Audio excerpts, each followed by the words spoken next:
We never expected to find them, the family that went missing. The trails had all been combed over the past week and a half. And we were, after all, not experienced hikers ourselves. My sibling Ace and I had never really roughed it, never detoured from established trails. At least, not intentionally. Somewhere in the pines the official trail markings vanished. Our phones lost all signal, and the narrow track we followed wound upwards along the steady slope through the trees before finally petering out into nothing. We were about to turn back when we spotted, just ahead, a clear, smooth patch of land with the remnants of a stone circle for a campfire and some discarded soda cans. Ace grumbled and went to collect the cans, only to call out to me when they found a bright pink backpack. Inside was a notebook, a crumpled paper lunch bag, and a sloth plushie. Found a snack for you. Ace tossed me the lunch bag. Dude. That is foul. Catching the bag, I caught a whiff of the rot inside, remnants of a sandwich, now stale and furry, and a mushy apple. I plucked out the mushy apple and flung it at my older sibling, who swore and ducked. Then together, we both examined the backpack. The same thought must have crossed both our minds then. What if the backpack belonged to the family that went missing? We'd strayed off the path. What if this was the same way they came, only they got lost and never found their way back? According to the news, the family, parents Patty and Joel, their daughter Emily, and Patty's brother Mike, all went missing during what was meant to be an overnight backpacking trip. Witnesses saw them park their car at the trailhead and hike into the crisscrossing, well-worn trails of the pines. That was over a week ago. You wouldn't be stuck forever, I don't think. Now, I squeezed the sloth plushie, its fur matted from being cuddled so long. Could this have been the daughters? Ace flipped through the notebook, showed me a long-haired stick-figure sketch of smelly Uncle Mike. We both smirked, but stopped smiling when flipping to the inside cover revealed a scrawled name, Emily B., Emily, and her uncle, Mike. Those were the names, right? I said, chilled. Shit. Yeah. Ace turned to eye the woods around us. We need to let the authorities know. The afternoon sunlight slanted down on us. There were no other traces of the family around the campsite. They'd clearly packed up and trekked on from here, but which direction? I scoped out the woods. Wandering further out. Something pink fluttered in the distance. Rowan. Don't get lost. Ace called. I clambered up through the bramble and over dead leaves and snatched up the pink fabric, caught on a fallen trunk.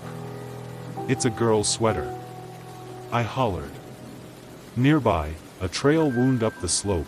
Ace's lanky figure remained rooted far below for several moments. Then, they riffled in their bag, and wrapped some blue tape around a branch by the campsite. They disappeared further downwards, probably to mark where the trail we'd been following petered out. Finally, they clambered up to me. I stood waving the pink fabric impatiently. Don't go running off, began Ace. Look. I turned the collar of the sweater inside out to show the tag, on which was written in Sharpie, Emily B. It looks like there's a trail that goes up that way, I added, pointing along the slope. That's not the way we came from though. Ace squinted up the slope and then back toward the campsite. We're way off track. They tore another piece of blue tape from the roll and added it to a branch nearby. We have to find them, I began. We could get just as lost as they are. Ace. We can't abandon them, Rowan. Ace's eyebrows drew together. We need to call this in. If we wander off into the woods, we might as well just put ourselves on the missing persons list. Back and forth we argued. I'm the rash and stubborn one. Ace is the analytical, equally stubborn one. Ever since we were kids, I was always the dreamer, ready to set sail on some grand adventure. On my wrist I wore a bracelet reading, "All who wander are not lost." Whereas my older sibling followed only carefully charted paths, believing only in hard facts, and never in airy possibilities. Today, the moment they suspected we were off trail, they'd started marking branches with their blue painter's tape and building piles of rocks alongside the path. After assessing the facts of a situation, they made their mind up.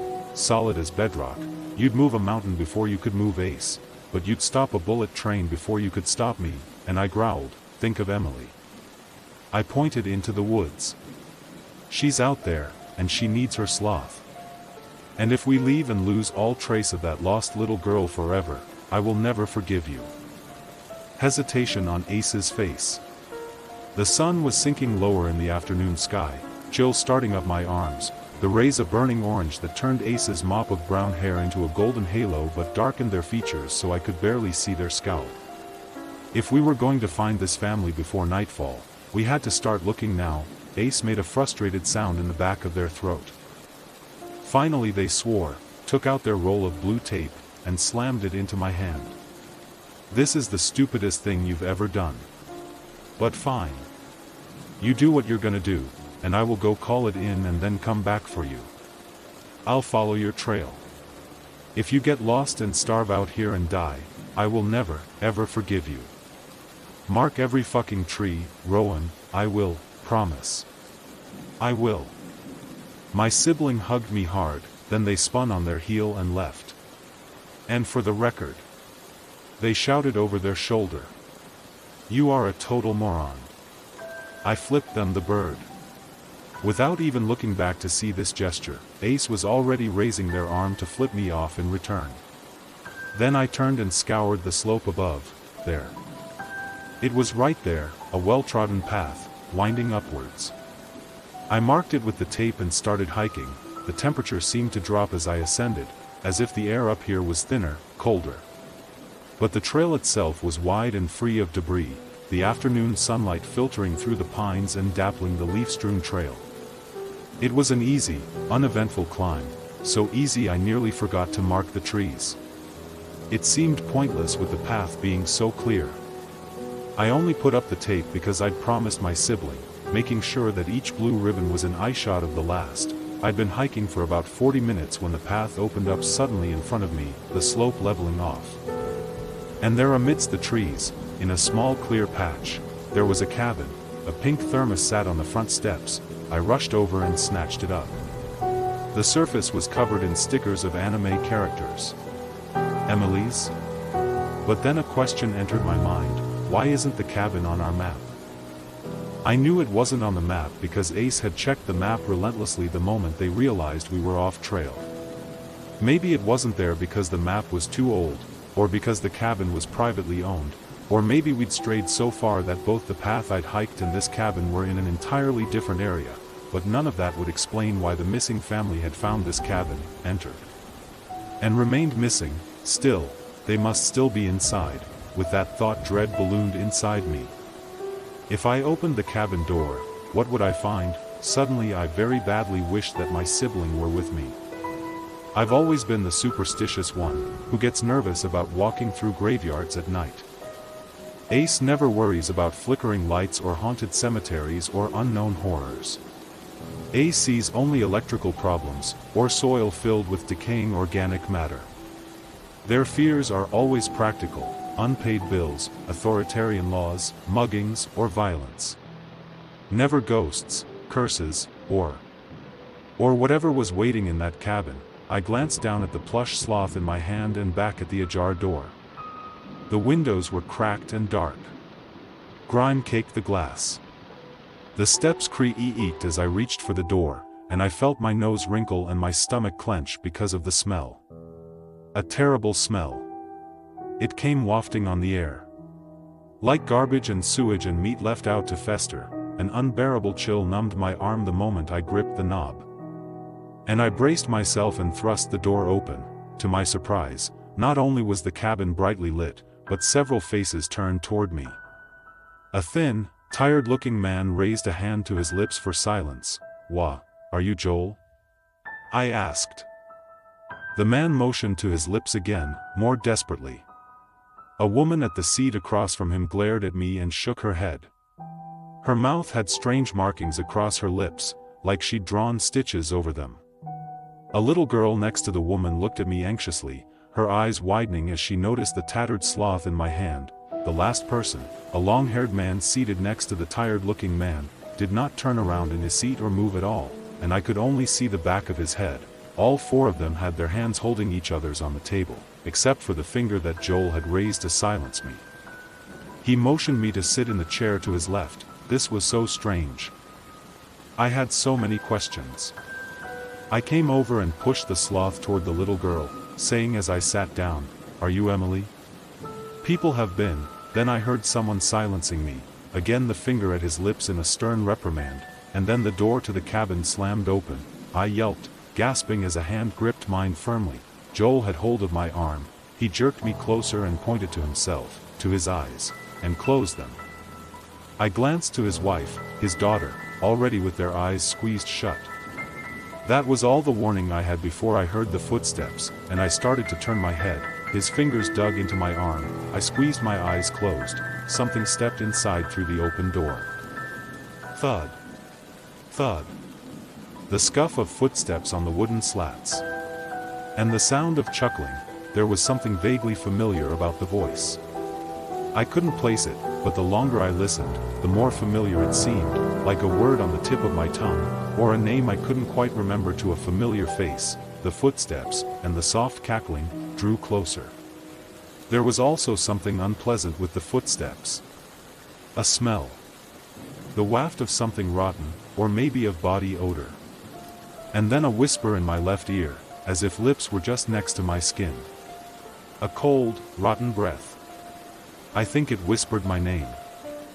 The whispering moved, now to my right ear. Thud. Thud. The footsteps moved around the table. I almost opened my eyes to see who or what was in the cabin with us, but instinct told me not to look. The steps circled around the room, and then receded out the door, which clicked shut. The pressure on my hand eased, and I opened my eyes. The first thing I saw was four faces turned towards me, three of them anxious and worried. Joel, his wife Patty with her stitched lips. Oh God, were the stitches real? Their little daughter Emily. But the fourth face, I gasped, and Joel's hand squeezed mine again, hard, reminding me not to speak. Or scream. Sitting next to Joel was the long-haired man who must have been Uncle Mike. In a worn jean jacket, recognizably the long-haired stick figure drawing from Emily's notebook. But where his eyes should have been were gaping bloody sockets, and his mouth was also stitched with thick black thread. Joel tapped a finger on the table and pointed to the center. For the first time, I saw the words etched into the wood: speak, and be silenced, look, and be blinded, leave, and be bound. When the last chair is filled, you will be free. My gaze lifted again to Uncle Mike, and then passed across the faces of the other three, looking at me with anguish. I bolted upright, but Joel seized me, shaking his head fiercely. He jabbed a finger at Emily. At first I thought he was saying, "Don't you dare abandon my daughter." But then I realized he was pointing at her hands. She had not reached to pick up her sloth, despite having looked longingly toward it. Then I saw the little girl's frightened eyes drift from me to her hands. Her hand holding her mother's. And her other hand on the table. They weren't holding hands. Their hands were nailed to the table. Joel squeezed my arm again and mouthed the words, "Leave, and be bound. When the last chair is filled, you will be free." My gaze lifted again to Uncle Mike, and then passed across the faces of the other three, looking at me with anguish. I bolted upright, but Joel seized me, shaking his head fiercely. He jabbed a finger at Emily. At first I thought he was saying, "Don't you dare abandon my daughter." But then I realized he was pointing at her hands. She had not reached to pick up her sloth, despite having looked longingly toward it. Then I saw the little girl's frightened eyes drift from me to her hands. Her hand holding her mother's. And her other hand on the table. They weren't holding hands. Their hands were nailed to the table. Joel squeezed my arm again and mouthed the words, "Leave. And be bound." All the air left my lungs. I collapsed back into my seat. The wheels of my mind ground to a halt with panic. Impossible, was all I kept thinking. Impossible. Impossible. Terror numbed my brain, blocking all rational thought. Who was keeping them captive? Why? And why did their captor sound so familiar? Next to me, Joel still held a grip on my arm, but used his other arm to push the sloth to his daughter. She laid her head down on the plush fur. "Thank you," she mouthed to me. I nodded numbly. I couldn't speak, so I carefully freed my arm from Joel's grip and mouthed slowly, "Are there cameras? How is he watching you?" Confusion on Joel's face. I repeated the mouthed question. And then I started tracing out letters on the table. His gaze followed and he nodded. In this painstaking way, we were able to have a conversation. Me. "Who is he, Joel?" "We don't know." Me. "How long have you been here?" Joel and Patty shrugged. Tears from Emily, who only shook her head. Me. "Does he always know if you try to leave?" More helpless shrugging. Joel eventually conveyed to me that Emily and Uncle Mike were the ones who spotted the path and found the way to the cabin. It looked dilapidated to Joel, but Emily and Uncle Mike thought they heard someone calling from inside, so the whole family entered. That's when they noticed the writing on the table. They were trying to decipher what it meant when it came inside. Uncle Mike had looked, and it had taken his eyes while he screamed at everyone else to run. Patty took Emily one way while Joel ran the other. Joel tried to lead their pursuer off, but he got lost in the woods. Patty and Emily somehow got turned around while fleeing and wound up back at the cabin with it on their heels. They tried to hide inside and barricade the door, but it forced the door open. By the time Joel returned to the cabin, he found his wife and daughter with their hands nailed to the table, his wife with her mouth sewn shut. Now, he traced out his message on the table with his finger while mouthing the words, "Joel, I can't leave them." I pointed to myself and mouthed words as I traced back. "You don't have to. I'll escape and get help, Joel, but you would need a distraction to even get out of the cabin." Me. "Can you distract it long enough for me to get clear?" Joel gave me a pained look. It was obvious he was afraid of bringing even more harm on himself and his family. Me. "I'll bring help. It's the only way to save Emily." Joel shook his head and sighed. But his wife, who could neither speak nor move her hands, stomped her foot and caught his eye. She gave a fierce nod. Emily looked at me with shining eyes. "Thank you for my sloth," mouthed the little girl. "Please save us." Joel exhaled and pressed his palms to his eyes. I didn't know if he was scared, or just in despair. But he sat like that for a long time, and finally he turned his head to me and actually shouted, "Run." His booming voice startled me out of my chair. Behind me, the door burst open. "Don't look," Joel added as he lunged past me, putting himself between me and the intruder, and I don't know if his eyes were open or not. All I know is he screamed, and Emily let out a sob, and I felt my way blindly to the wall and along it toward the door, even as that sinister chuckling passed right by my ear. Joel groaned, and there was a loud wham as he was slammed back into his seat. And then the thud, thud, thud of a hammer. Then I was outside. Pulling the door shut behind me, I opened my eyes and bolted for the trees. The sky was deep purple, just enough light for me to see. How many hours had passed? How long ago had sun set? I ran down the slope. And ran, and ran, and ran, not even caring which direction. All I thought was, away. My legs and lungs burned as I flew down the slope, and stumbled to a halt, because in front of me was the cabin. Laughter sounded from inside. The door creaked open. Turning away, I sprinted back into the woods. By now I had a stitch in my side. This time I went upwards. I was still stumbling through the bracken when the chuckling, which had been behind me, was suddenly in front of me. No matter how many times I tried to go deeper into the woods, the laughter of that maddeningly familiar voice kept returning, too close, hurting me back, and sometimes calling my name, Raoul Wayne. And then I was at the cabin again. All the wind gone from my lungs, the voice whispering my name just behind me. "N.O." I rushed inside and slammed the door shut. Joel's hands were nailed to the table. His eyes were squeezed shut. Patty and Emily looked at me in despair. I took my place quickly. Then the door burst open, thud thud, footsteps, clunking fast after me, and then that rotten breath wafting into my ear, heavy and close, fingers squeezing into my shoulder. Panicked, flailing, I fought blindly against my assailant's grip. My fist connected with a smack against skin and bone, but the person was unfazed, the grip tightening, stronger than ever, and the thing was laughing. Laughing in my ear, no. The scream tore from my throat.